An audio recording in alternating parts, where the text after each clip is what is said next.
بسم اللہ الرحمن الرحیم۔ السلام علیکم۔ جب ہم کسی بھی موضوع کے نقشہ کو دیکھتے ہیں تو اس میں ایک ایسا خسرہ نظر آتا ہے کہ جس کی چاروں سائیڈز کو سرخ پین سے ڈرا کیا جاتا ہے۔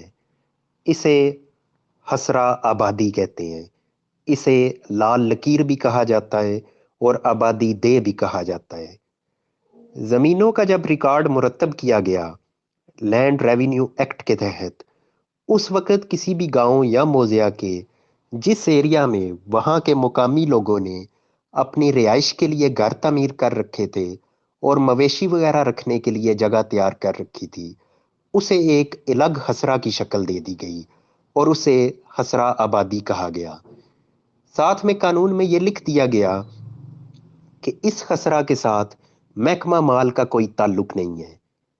ایسا اس لیے کیا گیا کہ یہ جتنا بھی سسٹم تیار کیا جا رہا تھا، اس کے مین دو مقاصد تھے۔ نمبر ایک، یہ تعین کیا جا سکے کہ فلاں زمین وہ کس کی ملکیت ہے، اور نمبر دو، اس زمین پر جو فصل اگائی جاتی ہے اس فصل پر سے ٹیکس کلیکٹ کیا جا سکے۔ اب جہاں لوگوں نے اپنے گھر بنا رکھے تھے اور مویشی رکھے تھے، وہاں پر کیونکہ کسی طرح کی کاشتکاری نہیں ہوتی تھی، اس لیے وہاں سے کسی طرح کا ٹیکس کلیکٹ نہیں ہونا تھا۔ اسی لیے قانون میں لکھ دیا گیا کہ اس خسرہ آبادی کے ساتھ محکمہ مال کا کوئی تعلق نہیں ہے۔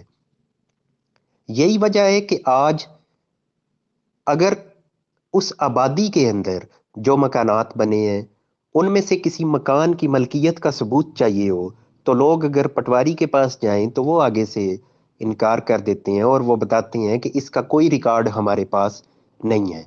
ساتھ میں قانون میں یہ بھی لکھا گیا کہ جیسے جیسے آبادی بڑھے گی اور مزید مکانات بنتے جائیں گے اور وہ اس لال لکیر سے باہر نکل جائیں گے، اور جو سائڈ اس کی سائڈ پہ دیگر زمینیں ہیں جہاں اس وقت کاشتکاری ہو رہی ہے اور کل کو یہاں مکانات بن جائیں گے، تو پھر ان زمینوں کو بھی اسی لال لکیر کے اندر شامل کر دیا جائے گا اور ان پر سے بھی محکمہ مال کا دائرہ اختیار ختم ہو جائے گا۔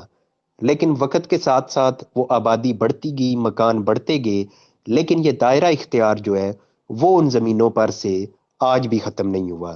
اس حوالے سے میں ایک اور آڈیو شیئر کروں گا۔